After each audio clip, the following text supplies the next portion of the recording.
Yes. Okay. So today we're going to finish up a topic which we started last week. In case you don't remember what we did last week or you weren't there, I'll do a pretty thorough review and then we'll be able to finish it. The topic we're discussing is the rather ironic fact that the holiday of Shavuot, as presented in the Torah, is completely different than the way we observe it. Rabbi Grunstein just spoke about a convert who sees Shavuot as sort of like her birthday, right? She's a convert and she accepted the Torah. It's such a meaningful holiday to her. But the holiday, which is Man Matan Toratenu, the holiday of the giving of the Torah never mentions that in any way. It's a total mystery. Matter of fact, there's a whole dispute in the Talmud exactly when the Torah was given, on what day. So that's quite a mystery. And the only reason that we associate Shavuot with the giving of the Torah, other than its agricultural meaning, which is in the Torah, is through the Torah Sheba'al Peh, through the oral law. That's kind of ironic that the whole birthday of the Torah is shrouded in such mystery in the Torah itself, right? So what I suggested last week is that perhaps that it's on purpose. It's a way to radically emphasize the notion that without the oral Torah, we can't understand the written Torah. To the extent that the very coming to being of the written Torah itself is shrouded in mystery, unless we have the Torah Sheba'al Peh, which tells us about the coming to existence of the Torah in terms of the date. The very holiday is only known through the oral law. So what I wanted to do... Just a quick question. We often have things that are clearly stated in the Torah, then the oral law simply turns it on its head. Other things are not mentioned in depth, and then, of course, you need the oral law. But many things are like black and white, and then we say, no, that's not what it means. So that seems very strange. So I'm not sure that's a question. Or it's an observation. You're muted again. I guess what you're asking is, why are some topics so dependent? We can't hear you, can't hear you. Don't hear me? You can't hear me?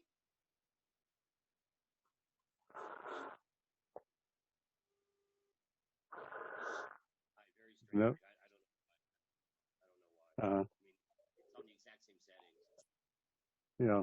Arthur, maybe he'll give you a call back, and something's going on with your system over there. Hold on. Then we'll be live. Well, this is certainly a good reason to go live. Zoom is not very effective. It is, but No. We have a guy down the street who works for different companies in education. He thinks Zoom is the absolute worst of all the platforms. the Department of Ed doesn't use New York City Department of Ed uses Google. Or WebEx or other. I mean, there's many platforms. This one seems we often in our colo have problems. Oh, wait a minute. Doesn't Arthur expire June 1st? Well, it's not June 1st. I understand, but next week is June 1st. Yeah, I don't. Yeah, next week. I'm not sure when it expires. I could go back to the internal microphone. I don't think. Can you hear me now? Yes. Now you can hear me? Yes. Yep. That's insane. Okay, because that's the thing that didn't work before. Okay, we'll try it. See if it works. Bye. Okay, it's a Kabbalistic mystery. Okay, so what Bruce is asking, and I don't have a good answer for it, is why is it that sometimes the Torah is quite explicit and it means what it says? And why is it other times that the Torah doesn't mean what it says, like an eye for an eye, a tooth for a tooth? That's a famous example. Or that it says something very cryptically, like don't do malacha on Shabbat. And the implications of doing malacha on Shabbat are rather severe, right? There's a death penalty involved in being machal Shabbat. Yet the Torah doesn't tell you what malacha is. Can you imagine the state of trepidation? You know, I better not do any malacha on Shabbat. But we're not going to tell you what that is. So we rely upon Torah Sheba'al Peh for that. So that is a super good question, and I'd have to think about it. I don't have an answer to that question. Okay, so what I want to do is continue our explanation of why it is that we have a Torah Sheba'al Peh that is forbidden to be written down. So I'm not really addressing the issue of why we need a Torah Sheba'al Peh. Put it this way, I'll redefine it differently. Why do we need an interpretation to explain the meaning of the written Torah? That I understand. Or else the written word is, I mean, how else are we supposed to understand what it means? Well, why is that not supposed to be written down? That's what I want to address. We started to address it last week. We're going to finish this week. So first of all, we pointed out last week that the prohibition on writing down Torah Sheba'al Peh is actually derived from the Torah itself. When the Torah discusses the Torah, it has a phrase, Ki al pi hadvarim ha'ela. Let me actually do a screen share for those of you host disabled participant screen sharing. So the host has to enable me to do a screen share. Okay, not yet. Let's try again. Okay, let's see here. New security feature they just added.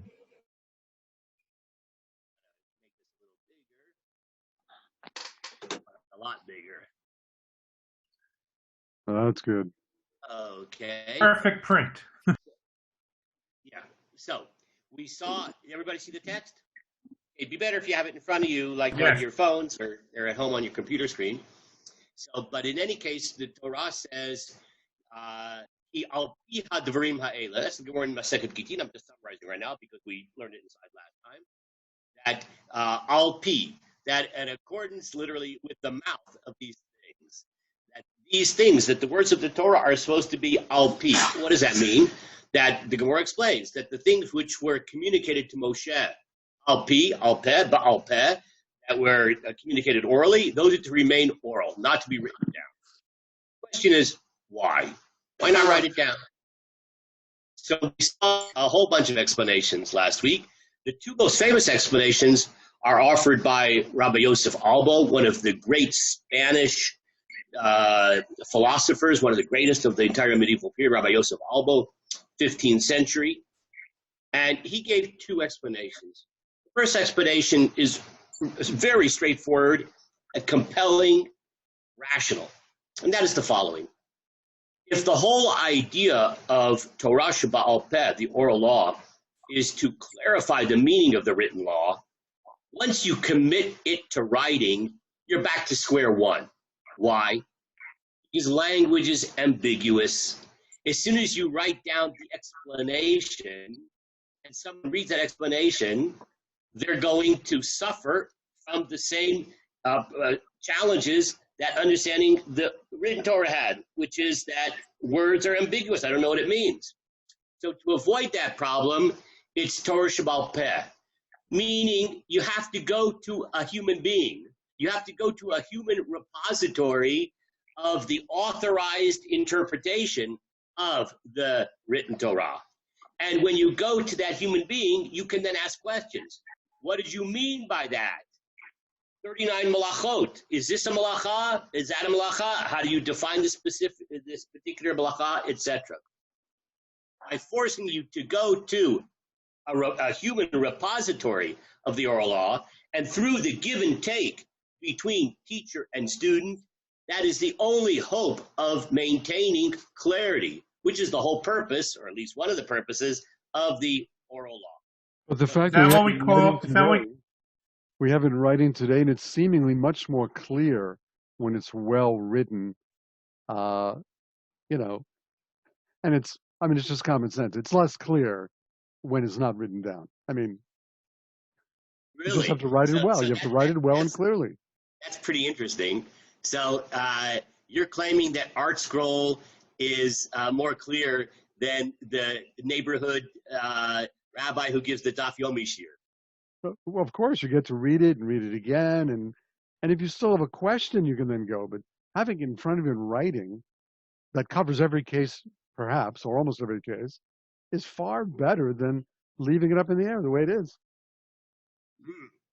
Well, after just insulting thousands of rabbis who give over the Daf Yomi, Yeah. So Yeah, there could be, first of all, you have a Masorah. Second of all, when you have something in writing, there'll be a misinterpretation. That's Rabbi Yosef's horrible point. I'll just say the following. So I hear what you're saying, Bruce, but I just disagree. And that is that, I mean, obviously you want to have a teacher who has an ability to communicate and is clear. So that's number one. Okay, but number two, this is the example I like to give. That imagine that you're working in a certain high-tech company and your company's going to switch over to using some kind of software program. And the person who sells you, the company that sells you this very expensive, complicated software says, okay, I can send you the manual for $19.99 plus postage. And you'll figure it out yourself how to use this complex software system. Or else for $200, we'll send you a consultant. This consultant will spend a week in your office and he will work with each of the employees and teach the employees how to use the system. I think we would all agree, except for Bruce, that I'd rather have the consultant. Because that consultant is going to tell you to take his notes. He's not going to just tell you for the week. He's going to listen very carefully and write down every word I say. Yeah, and by the way, it happens to be that even when the Torah Sheba'al Peh was not written, people did have personal notes. So there's some truth to what you're saying, but the point remains that I think even you, Bruce, would like to have that consultant sitting next to you and to work together in understanding how to use the program. So that's the idea. Okay. So that's the first explanation of Rabbi Yosef Halbo. The second explanation is a little bit more abstract, and I hope I'm not misunderstanding what he's saying. And this is really a sensitive point that he's making. That is the following. He says that if the purpose of Torah Sheba'al Peh is in order to give us clarity how to live in accordance with the Torah, I mean, ultimately that's the bottom line. The Torah means instruction. Torah, moreh, instruction on how to live our life in accordance with God's will. If that ultimately is the bottom line, then it is by definition impossible to create a book that would do that. Why? Because life is constantly changing. There are technological advances. There are social transformations, economic transformations. There are even philosophical transformations in terms of certain assumptions of the world and life, etc.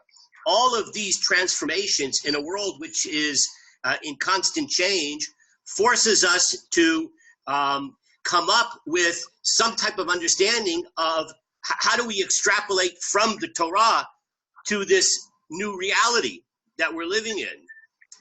So there's no way to write a book that is going to deal with every single possible situation which could ever arise for thousands of years in the future. So therefore, Torah Sheba'al Peh cannot be a book. It cannot be a book. It's not a body of information, according to this second explanation. It's a methodology. It's in addition to the specific interpretations of any particular pasuk in the Torah, it also conveys a methodology which gives us the ability to extrapolate from the written law to any given situation which could arise in the future.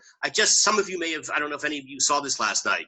There was a kenes online run by Rabbi Rav Rimon in Alon Shvut. That was a panel of about 8 different people talking about how to respond to this unprecedented situation of the COVID-19 virus. So much halacha creativity, things that didn't exist in the past, and how to deal with it. If the Torah Sheba'al Peh was written down in a book, we would say this book is both metaphorically and perhaps literally, it's a closed book. The Torah is a closed book. If it's not written in the book, then we'll just use our imagination.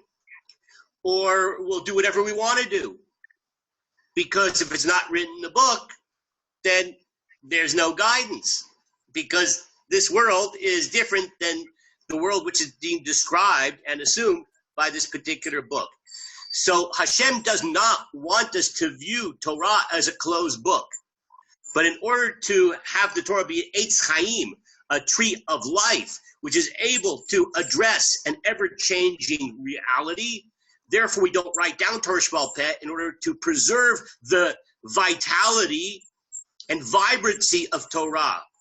That it's an approach, it's a methodology. And by using that methodology, the Torah can speak to an ever-changing reality. That's the second explanation given, a more abstract philosophical explanation given by Rabbi Yosef Albo. I just want to point out that I said before that it's a little controversial. Why? Because it would be easy to misinterpret what Rabbi Yosef Albo was saying. Because the liberal movements also emphasize this idea of the Torah is not a closed book, the Torah is vital, it's alive, it's responding to an ever-changing reality, and therefore the way we apply Torah must change over time. So you see that you can get into a very slippery slope here and fundamentally undermine Rabbi Yosef's point. Because what we want to do is try to use the Torah Shebichtav, the written Torah, and the principles of oral Torah to extrapolate the truth, the ever not changing truth, transcendent truth, which is in the Torah, and then apply it to a changing world. We're not interested in changing Torah, right? So I don't want to go into discussion about that. That could be a very long discussion, but you can imagine how that second point, Rabbi Yosef Albo, could be manipulated to justify reforming Torah, reforming Judaism. Okay, fine. Now, the last thing we saw in our last session was this collection of Midrash from Psikta Rabbati, which is a really fascinating explanation. And it portrays Moshe as coming before Hashem and saying, Hashem, like all this oral law is a lot of material. Could we just write it down? And Hashem says, no, and I'll tell you why. He says, in the future, there are going to be groups.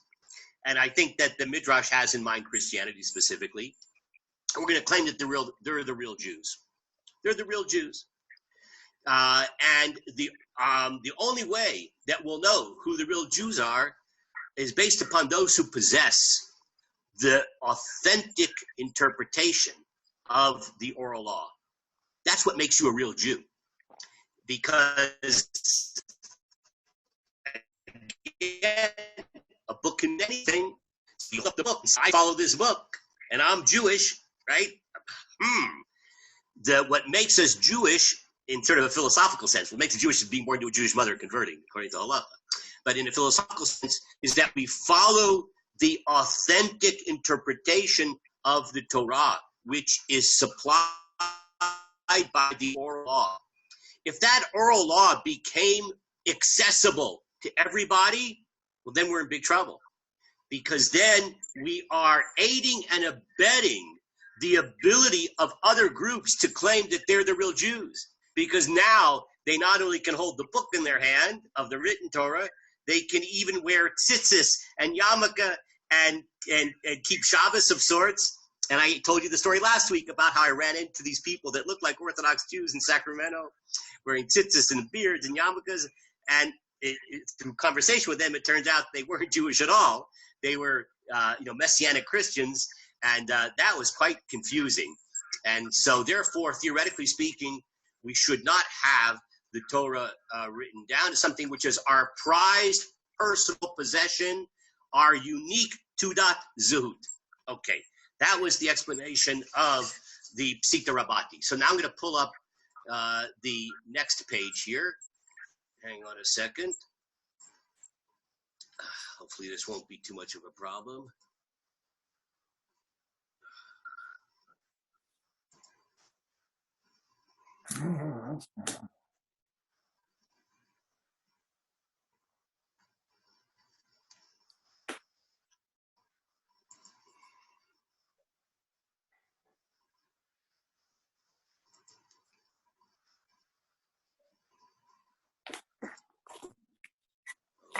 let's do it. Okay, make it bigger. And how's that? You can see anything over there? Can you see the text? No, we still have the old view. Hasn't You changed. still have the old view? Yeah. Okay, hang on. New share.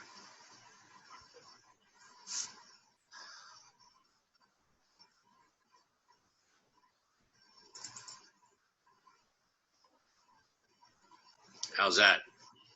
Yeah. That's Okay. good.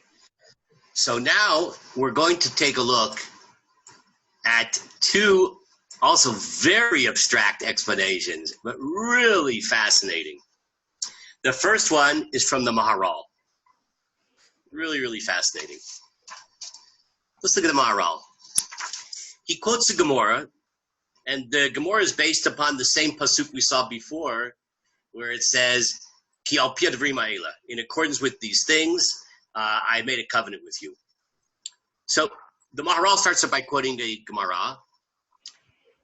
Amar Rabbi Yochanan, Lo karat HaKadosh Baruch Hu britim Yisrael ela b'shvil Torah sheba'al peh. The Kadosh Baruch Hu made a covenant with the Jewish people based upon the oral law, not the written law. The brit is a function of the oral law, not the written law. Gemara says, Shneamar, as it says in the Torah, Ki al pi hadvarim ha'ela, in accordance with the oral version of these things. Al pi, right, as we talked about before. Karati chabrit, I made a covenant with you, with Israel, and with the Jewish people. So the kritat brit, the making of the covenant, is al pi hadvarim, based on Torah sheba'al peh. Why is that?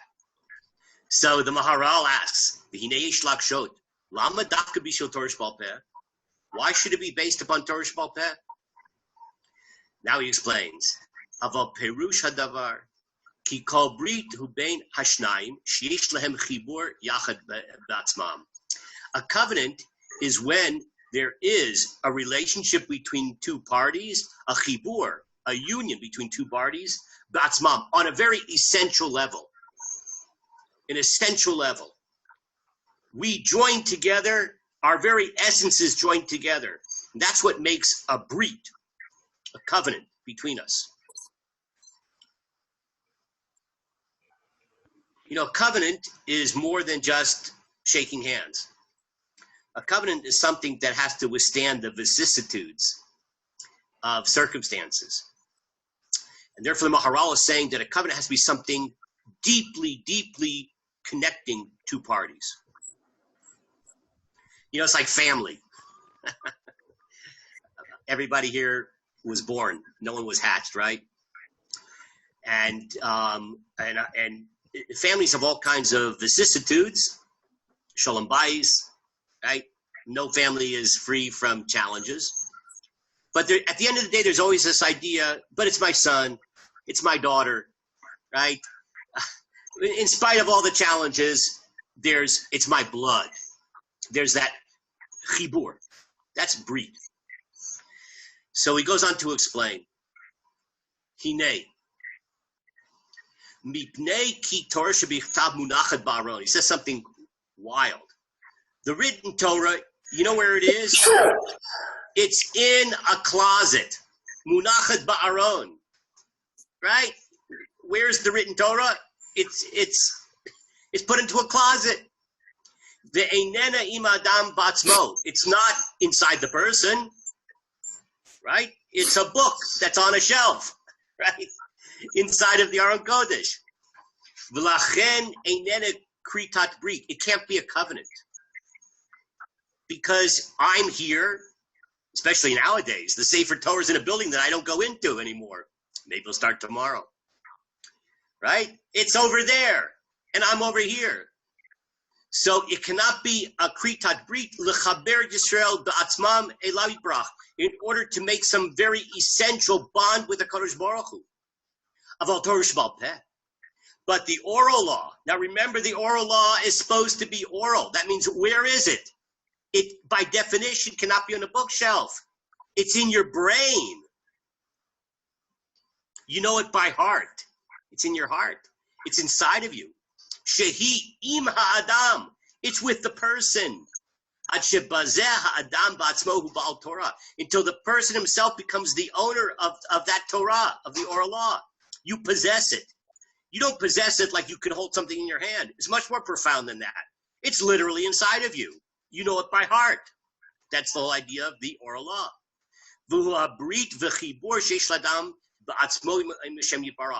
And that Torah, which is from Hashem, that oral law, that's now inside of you. Literally one with you. That's a brit. That's a connection between you and a Kadosh Baruch Hu, which is on the level of essence, as opposed to the written Torah, which is a book in a closet outside of you. Okay, so far so good. Now he says something very radical. V'day v'hotar shanu kodvim matorah sheba'al peh. Asher lo nitna li kateh b'chokhma zot gzura meito yitbarach. V'shelo yiftach adam ba'orot ha'behemot ha'meitot asher hatorah k'tuva lahem. He says the following. You know, it's bad enough, he says, that we wrote down the Mishnah. That's bad enough. That we shouldn't have to rely upon ink on dead animal skins. That's what he says. We shouldn't have to rely upon ink on dead animal skins. V'tia Torah imo b'fiv. It should have been the Torah supposed to be with us in our mouth, in our hearts. Torah sheba'al peh. Through the oral law. And that without that, there would be no way to understand the written law. I'm just skipping a few words because we don't have much time. Ulefichach dai b'tzara. Therefore, it's enough of this terrible thing. Sha'anu kodvim et sheba'al peh shelo tishtakach. That we had to write down the Torah. Can you move up the screen a little bit? Oh, yeah, I'm sorry. Yeah, right here. Shelo tishtakach. Right? So, lefichach dai b'tzara sha'anu kodvim et sheba'al peh shelo tishtakach. Therefore, it's enough of this terrible thing that we had to write down the Mishnah that it shouldn't be forgotten. Aval mikol makom ein haktiva mevatelet habrit bimena. The fact that we wrote down the Mishnah does not cancel out the spiritual imperative of having a connection to a Kadosh Baruch Hu, which is on a level of essence. I'm skipping just a little bit.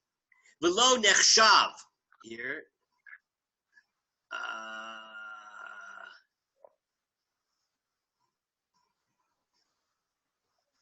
V'lo nechshav right there. V'lo nechshav k'tivata k'tiva kasher lo nitna li katev rak shetiyeh stura b'feh adam adayin habrit kayam b'asher hu aval anachnu hashemim. We're going to pick it up from there. But we are guilty. Everybody see that? Aval anachnu hashemim. We are guilty, he says. Shatorah munachat ala shulchan aruch. That the Torah is resting on a set table. Ubefinu ein davar. But our mouths don't have anything. I'll repeat that. We are guilty, he says, that the Torah is resting on a shulchan aruch, a set table. Ubefinu, but in our mouth, ein davar. Can anybody guess what he just did? That we are guilty that the Torah is placed on a shulchan aruch, but in our mouth is nothing. This is extremely clever, and this is we're not absorbing, insult. Rabbi. We're not absorbing what's on the table. That's certainly true, but it's much worse than that. Why did he choose the metaphor of the Torah is resting on a shulchan aruch? No, now I'm going to give you a little hint. The written oral law. The Maharal, he was 50 years old. See if I can get the when Rav Yosef Karo died, the author of the Shulchan Aruch. He's a grown man. When Rav Yosef Karo, the author of Shulchan Aruch, died. They're contemporaries. He's lamenting the fact and critiquing the fact we are guilty that the Torah is in a Shulchan Aruch and our mouth is nothing. What's he doing? He's denigrating the fact that it was written down. He's denigrating the Shulchan Aruch. Yes, yes. A written down oral law. Yeah, he's saying, isn't it enough that we wrote the Mishnah? Right? Now, there's a reason we did it, but it's not the way it's supposed to be. It's supposed to be in our hearts in order to create that attachment to God in essence, to create that real covenant that's inside of us. So we should have sufficed with just writing down the Mishnah. And look what's happened. It's totally out of control.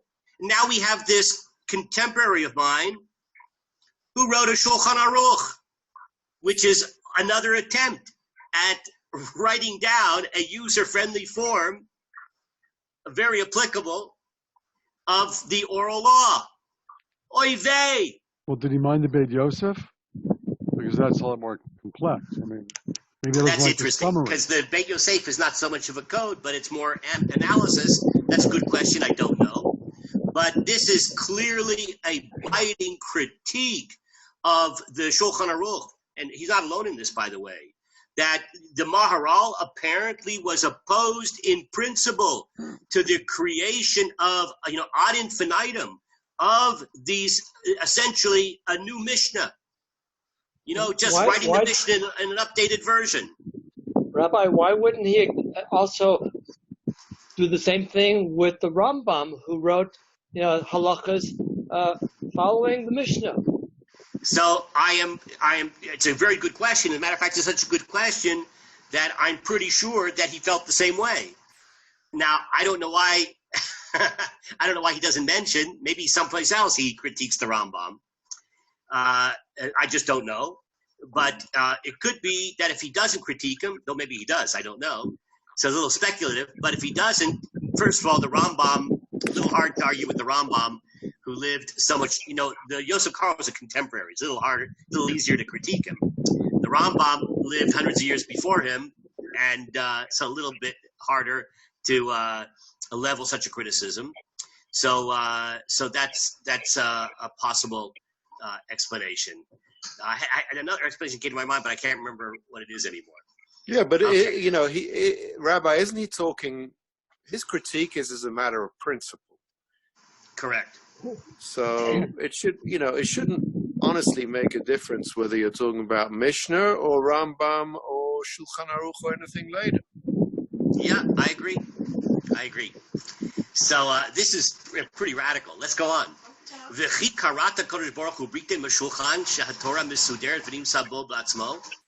Did a Kadosh Baruch Hu make? He's speaking sarcastically now. Did a Kadosh Baruch Hu make a covenant with a table that the Torah is on the table, right? So what's he calling for? So take a look. We're just going to skip down because we're running out of time here. So what's he calling for? He says the following, the last sentence. Omnam haderach asher halchu bo arishonim kol yamehem hu asher amarnu lilmod Mishna and Talmud v'lachzor aleim ad shayat hamudam biyadam. Says the following: the path that the early sages followed has to be our path. To learn all of the texts that have been the main texts that we have that were written down, and we wish they wouldn't have been written down, but okay, they're written down. The Mishna and the Talmud, and to memorize them. Lachzor alehem, to review them over and over again. Ad shahayat tamudam biyadam, until it's in your hand, you own it. And that restores, to the extent possible, the notion of covenant. That the Torah, through the Torah Sheba'al Peh, becomes internal to us, because this is now literally in our heart. It's Sheba'al Peh, it's in our mind, and that restores the idea of covenant. So the Maharal is calling for a renewal of the idea of memorization, that it should be internal to one's being, for this philosophical notion of creating this notion of covenant. It's a really deep and amazing idea. Okay. Now we're going to go to the Beit Halevi. The Beit Halevi is Rabbi Yosef Dov Halevi Soloveitchik. That sounds like a familiar name. That's Rabbi Soloveitchik from Boston, New York, who passed away some years ago. This is his great-grandfather. So the Beit Halevi, the Beis Halevi, who died in 1892, he says the following, also very abstract and very powerful. V'hinei al yedei zeh, shenitan lehem achar kach ba'al peh, nitalu ba Yisrael ma'ala gedula yoter. You know why Torah Shabbat was not supposed to be written down? Because it's going to cause a greater elevation for the Jewish people spiritually than through the written law. There's something superior about the oral Torah that's going to cause an elevation by being oral that they didn't experience through the written law. Demikodem dechol Torah haya ramuz behaluchot. Hayu Yisrael v'hatorah shnei inyanim. As long as Torah was something external, it's a book, the Luchot, right? So then the Jewish people, it sounds a little bit like the Maharal, but you'll see it's very different. The Jewish people and the Torah are two separate things. We're over here, the Luchot are over there, right? Or a Sefer Torah, it's over there. Heim hamakaimim lahatorah. So what's our relationship? There's a book over there, and we fulfill that book. We obey that book. But two different things. We're here, the book's over there, and we obey the book. V'shomrim ota, we guard that book. V'hayu az b'vchinat kli. So in that respect, that we're guarding the book, we're keeping the book. We're like a vessel, shemunach bo haTorah, in which the Torah is included to protect it. So think of it this way: the cover of the Torah, right? If this nice velvety cover that protects the Torah, right? For Ashkenazim. So we're like that velvety cover of the Torah, right? We're protecting the Torah. But it's two separate things. There's the Torah, and there's us protecting the Torah. Okay. Ukemo Aron HaKodesh. Or to give a different example, like we're the Aron HaKodesh. The Aron HaKodesh is protecting the Torah. Shemunach bo HaSefer Torah. So we're like the Aron HaKodesh, two separate things. Now, what's the level of Kedusha, of the velvety cover of the Torah, or the Aron HaKodesh? That's called Tashmishei Kedusha, something which serves. It's an assist to that which is holy. The Aron has a certain holiness to it because it serves, it's Tashmishei Kedusha. It serves that which is intrinsically holy, the Torah itself. The covering of the Torah, let's say it wore out. We're not going to use it as a dish rag when we replace it with something, with another cover of the Torah. It has a certain Kedusha because it's Tashmishei Kedusha. But at the end of the day, there's Tashmishei Kedusha, that which serves the purpose of Kedusha, and then there's the thing which is Kadosh in essence. They're two separate things. But when we receive the oral law, where is the Torah then? It's like the Maharal, but for a different reason. It's inside of us. You know what we're like now? We are like Bivchinat Klaf. We're like the parchment Shel Torah that it's written on. We're like the parchment, right? The parchment is not Tashmishei Kedusha. It's not like the Ark. It's not like the velvety cover of the Torah. It's the very substrate upon which is engraved the words of the Torah itself. That's accomplished through memorizing the oral law by having it inside of us. We become the parchment upon which the Torah is written. And he quotes a pasuk, Kamamar Kadu, it says in Mishlei, Kadvem al luach libecha, you should write them on your heart, the words of the Torah. That's the purpose of Torah Shebal Peh. It has to be Bal Peh, written on our hearts. Kamosha klav shel sefer Torah hu etzma kedusha, and just like the parchment is kedusha itself, below tashmish, it's not just an accessory to kedusha. The klaf hakatav shekadu bo shnehem yachad, because the ink, that's the writing, and the klaf itself, they're embedded one inside the other. B'yachad heim sefer Torah, they are all together the sefer Torah, one essence of holiness. So therefore, through Torah Shebal Peh, the Torah and the Jewish people become one. We become not just an accessory to Kedusha, but we become Kedusha itself through the imbibing, through the inscribing of the oral law on our hearts. We become the parchment of the words of Torah, rather than just that which guards and protects the Torah.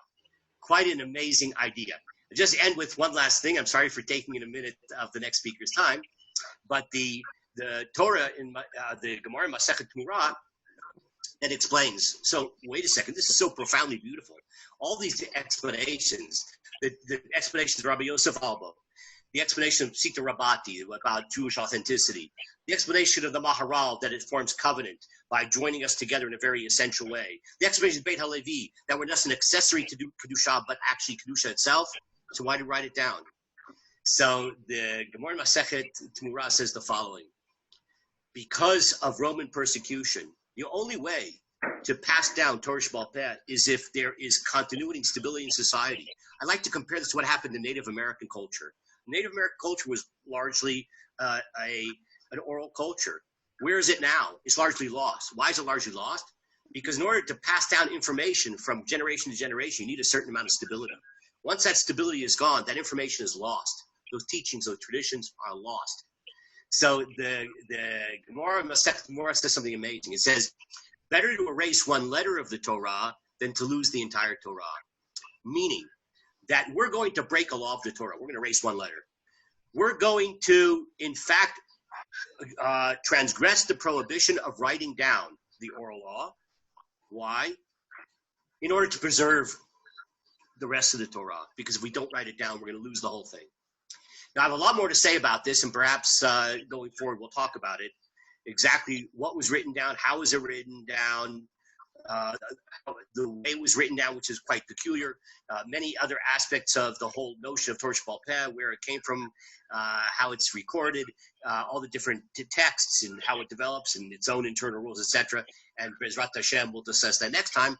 But perhaps when we observe the holiday of Shavuot coming up very soon, let's keep in mind that as we celebrate the giving of the Torah, let's remember the essential, absolutely essential role of the oral Torah as well. Take care, everybody. Thank you, Rabbi Zev. All right. Thank you so much. Yes, you might have convinced me.